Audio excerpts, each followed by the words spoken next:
We are live. This is a common thread with Iguaran and Sonia Vergel. She's not here right now, but we have Buster Swoopes, and I'll just let you introduce yourself. Yeah, so my name is Buster Swoopes. I've been in ministry for about, I think this is my 19th year that I started in July. And I've been everywhere from a pastor to a professor at a local university in the theology program. And now I'm working as a hospital chaplain, a little bit of physician well being as well in there. So I love all things ministry. That is awesome. So I'm happy to have you here. I actually spotted you on well, not on the soccer field, but out over here behind the brick here in Yes, yes. Burleson. Does your daughter play soccer? No, my son Your son does. plays Yeah. soccer. Yep. Okay. So I was like, hey, you got to come on the show. So thank you for being here. Yeah. Thank you for the invitation. Glad to be here. So before we dive in, I just want to make sure that the camera is on you, and it looks like it might not be. So if you want to squeeze in a little, Yeah, I can and do that. I don't know if I'm just not seeing it on my end, but we may as well. Okay. There you are. So Look, we can just see slide me, it and I over. remove the. There you go. Okay, very good. So today we're going to talk about family and family culture. Yeah, family culture is this something that I've just been really into here as of late. I'll describe it a little bit to our listeners. Family culture to me, I've just been looking at outer culture as far as like workplace culture. You probably heard that a lot. And then it led me to this journey of inner culture. Maybe I'll come back another time and talk about that, like what's Yes. happening inside of us. Of course, we know the places we come from, and people are like, what culture are you from? But there's also something very important. When my wife and I got married, we went through premarital counseling. So that was 18 years ago. And he said, well, you guys have your different family cultures, and now you have to determine what your new family culture is going to be. How are you going to blend that? And something I've noticed being in ministry is that a lot of people, it happens, but it doesn't happen intentionally. Right. And that's what I want to talk about today. How to make family culture. What type of family do you want to have? How do you make that happen intentionally? This isn't the first time I've heard about this. I have heard from a parenting podcast actually, and they were kind of talking about your family culture and what that looks like. And I had never heard anybody talk about it before, and so it's very interesting. There's this program that I went through, and my former employer, the Texas Conference of Seventh Day Adventists, they took us through this thing called Awakening. And in there, we had to kind of come together and uh, do some research on what do we want to become, how do we want to do these things. And one of the things that happened to us, we had to come up with a purpose statement. And one of the questions was, what breaks your heart? And one of the things that breaks my heart is seeing families torn apart. And it led me to this scripture, which is found in Malachi chapter 4, starting at verse 5. You've probably heard this before. These are the last two verses of the Old Testament. So that tells you how important it is, right? Behold, I will send you Elijah the prophet before the coming of the great dreadful day of the Lord, and he will turn the hearts of the fathers to the children, and the hearts of the children to their fathers, lest I come and strike the earth with a curse. And I read that, and I know it says fathers, but I'm going to put mothers in there as well. The hearts of the parents back to the children, the hearts of the children back to the parents. That's something I yearn to see. And Eva, when's the last time you went to a restaurant? And I know you probably heard the old adage, but what happens? Everyone's on their cell phones, not really paying attention, eating the food, not really enjoying the food. I mean, that's a part of outer culture that's also trampling and coming in and affecting family culture. Yeah, and definitely it takes away from the moment and being present. So, Yes, yes, and that's the thing. If you ask individuals, including children, by the way, the best thing we can do is start having these conversations, such as scoot over just a little bit. What kind of family or what kind of family culture do you want to have? And not just asking what kind of family culture you want to have right now, but one of the things I love to ask my children is, what's your family going to be like when you get older? And it makes them realize the decisions or the negligence they're giving our family now is going to be the same with their kids in the future. right? And so I remember having that conversation. My kids are 12 and 10, and my son is like, "Oh, I want us to be close." Well, how close are we now? I think we're pretty close. Is there anything we can do that where we can get closer? Yeah, like it's kind of one of those things, which is he loves giving short answers, but realizing that in order to connect and grow deeper and to grow closer, you have to actually open up and talk about some of the touchy feely things that we don't always want to talk about. And similar with my daughter. So I remember listening to the podcast, and they were talking about culture and family culture, and also like, what do you want your family to be remembered Ah, by? yes, So yes. some like, and so one of the things we had discussed in our family um was, I mean, we loved music, or we still love music. Um and so we would do a lot of music ministry together, Hmm. and just like sharing that with others. But one thing also that was an idea is like being a family of generosity, and like, Yes. what does that look like, or how could you implement that? How Yeah. could you become the family that is generous, or be known as the family that is generous? Yeah.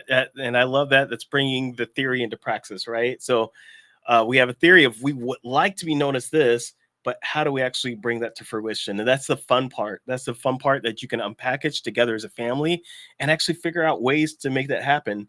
I'm actually in the middle of a project, writing a project. My kids are really tired. We have a family devotional every night, and they're really tired of us opening up the books and reading. They're tired of the long discourses. So I created a question a day for our family.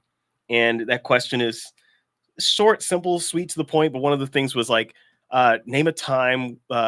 What's the funniest time that we've had with our family? And we just all went through and just laughed, right? Like, oh, that time we had that water balloon fight outside, or that time, right? Like these are the moments that we were brought up.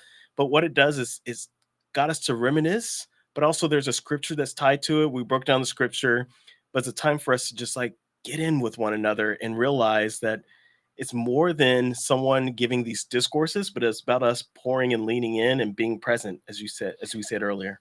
And I think whenever you said that, I was thinking about back to my childhood, Mm. and how we would have extremely long worship time. And it Oh, always felt like my dad the worst. would do his worship with us, Yes. meaning, okay, he needed to get into the word. So he would read, if he was on like Job chapter, whatever, he would read the whole thing to Oh us. man. And then we were sitting there acting up, giggling. There was 5 of us.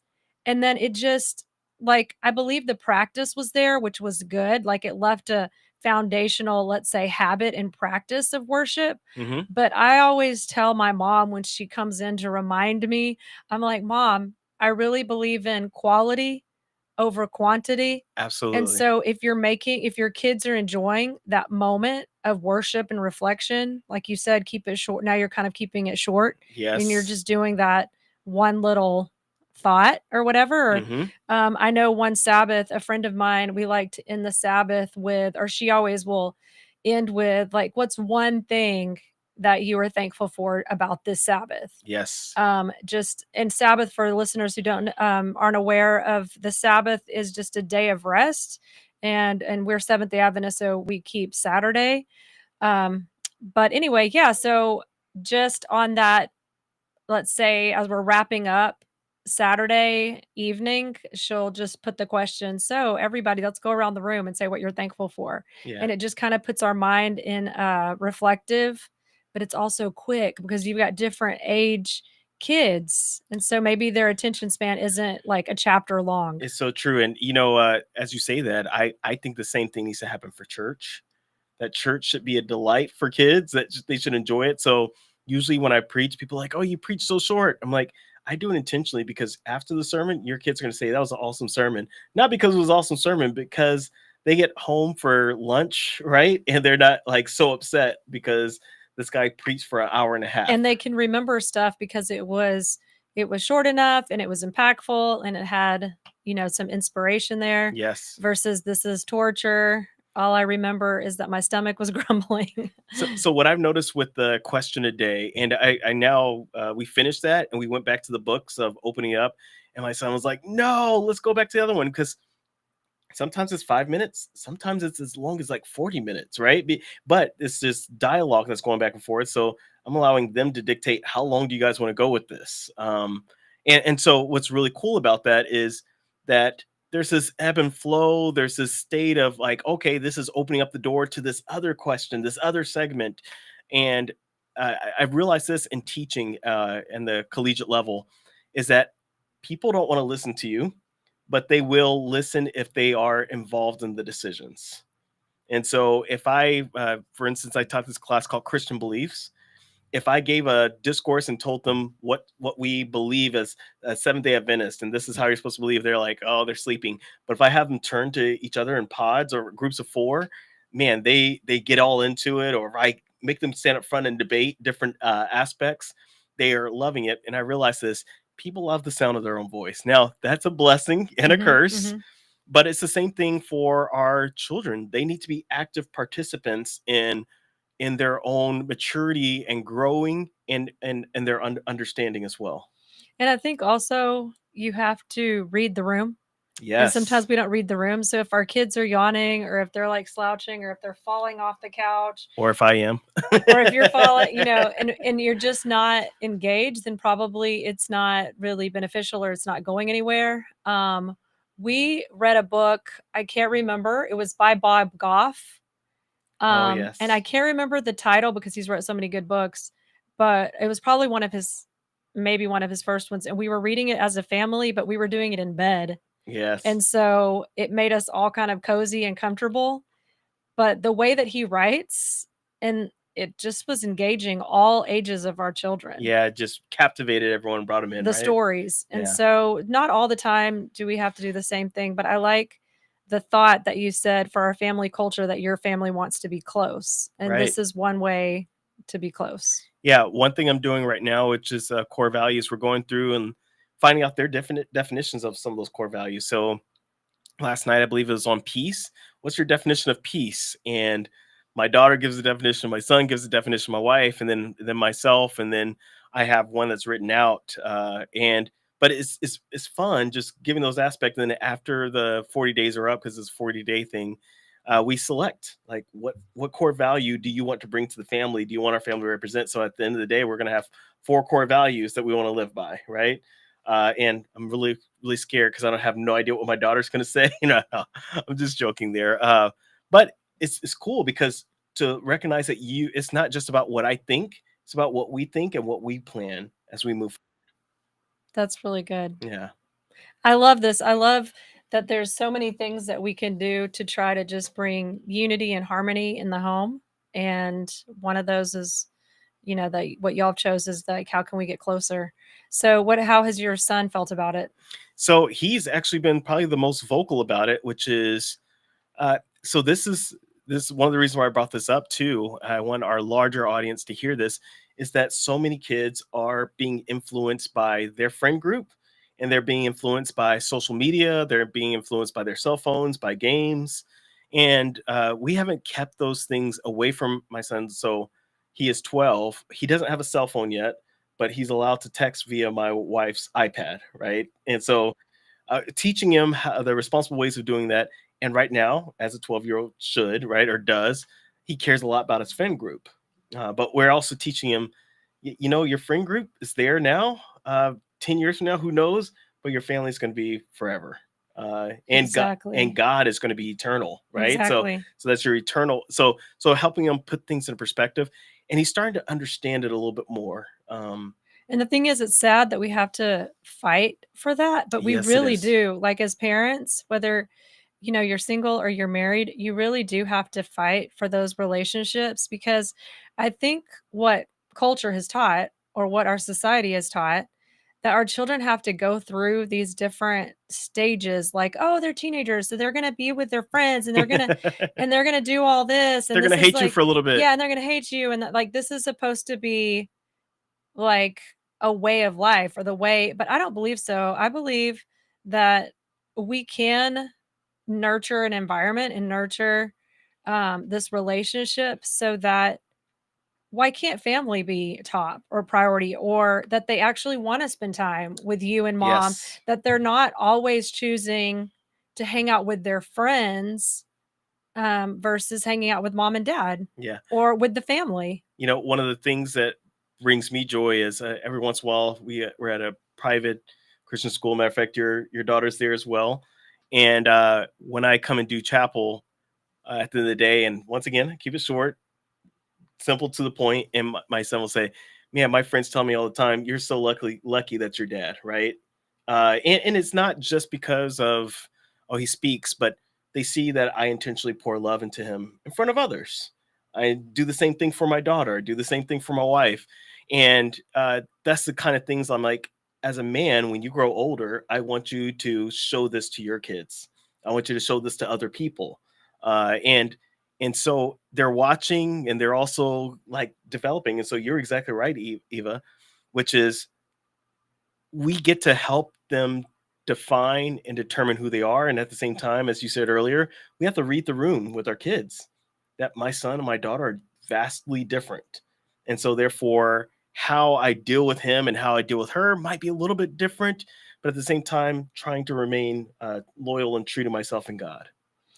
I think also you can, talking about just like their outside peer groups, and I believe you can make your home so warm that others would prefer to be at your home, Yes. and then invite them to be part of, your family, instead of like sending them off to always go over to somebody else's house, or I know that is part of it, but at the same time, we're still parents, we're still the decision makers, Yes, we are. and we can still influence a lot of these things. And I know some people might say, "Oh, well, that's being overprotective, or that's not letting them live, or they won't like you later for it." All these like negative thoughts, but um, there are, Ellen White does speak about um, protecting them, and like you can't overprotect them. Right. I know she has said that in one of her books. And I truly believe that as parents, we can't overprotect. We can only show them love, and we can bring their, let's say, their friends into our circle. There we go. There has to be a filtering system as well as a teaching them how to make decisions, but also walking alongside of them. One of the best descriptions of this I've heard is that as parents, we're called to be. We grow from disciplinarians and everything else to eventually start becoming life coaches, right, to our kids.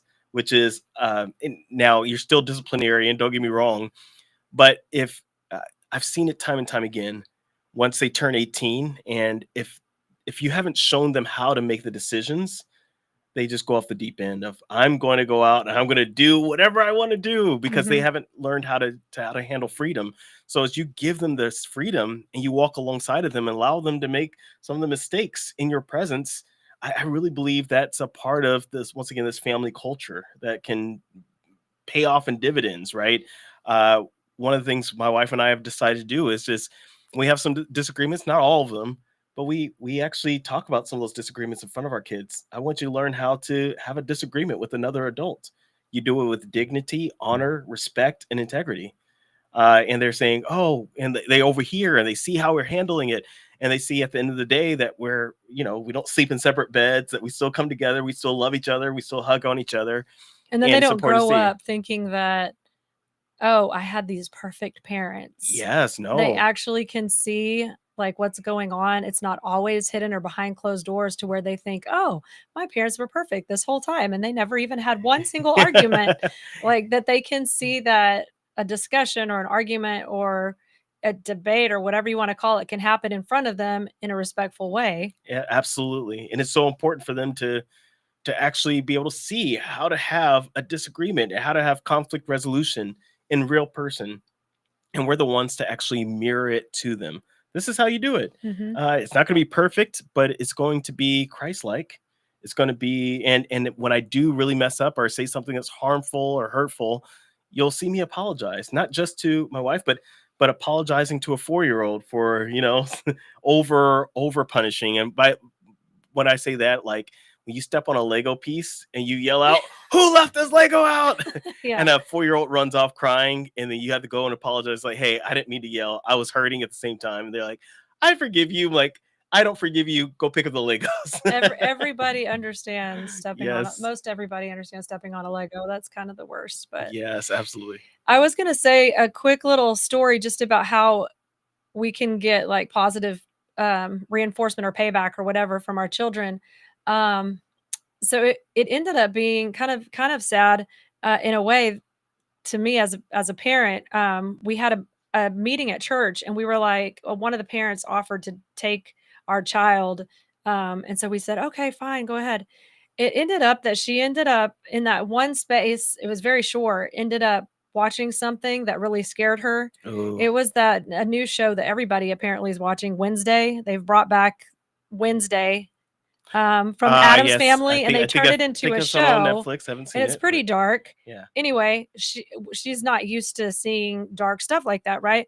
So I didn't even know about it, and then later, I had taken a trip or something. I don't think I was even there that weekend, but she was really sad and she was crying, and so she got on the phone with, her grandma, and she was kind of just telling us about it, but later she said she understood, like, it shook her up, like, she Yeah. used to sleep through the night just fine, and she used to not need anybody's support, but this kinda rocked her world. It was the first time for her to like, see See something something that really, scary. really dark, and so anyway, later she came back to her dad and I and said, "Oh, now I know why you say, like, if I'm not comfortable watching something at somebody's house or," she came back and told us Yes. thanks, that now she understands what we were trying to protect her from, and that she has the right to be vocal and to There you be go. able to say, "I just really prefer not to watch this." Yes, Now it's yes. it's made some of her friends be really annoyed with her. "Oh, no, see, Audrey can't watch." Oh, I just said her name.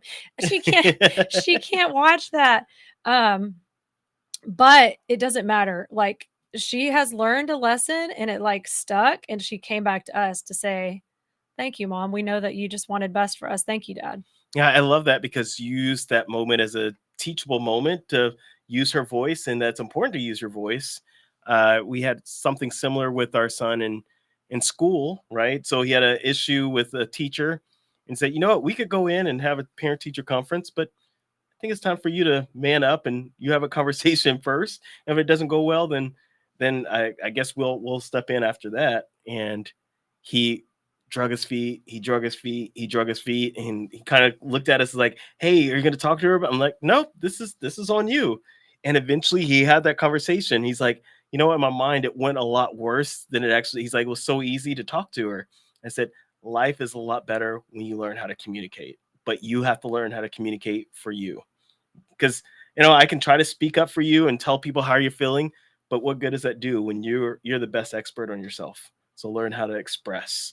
And so I'm glad you did that for your daughter as well, and she's learning how to express So herself. hopefully we'll have a lot of positives coming back when we, teach our children and guide them. So we have 2 minutes until our break, but I just wanted to not really wrap up exactly, but I just wanted to say that family culture is a very interesting topic, and we want all our listeners to come back and see what Please do. you have to share. And um, yeah, it's going to be interesting conversation. It already is. Yeah, well, you know what? We've been talking about all the positives, but there's some negative sides to this as well. What happens when family culture isn't great?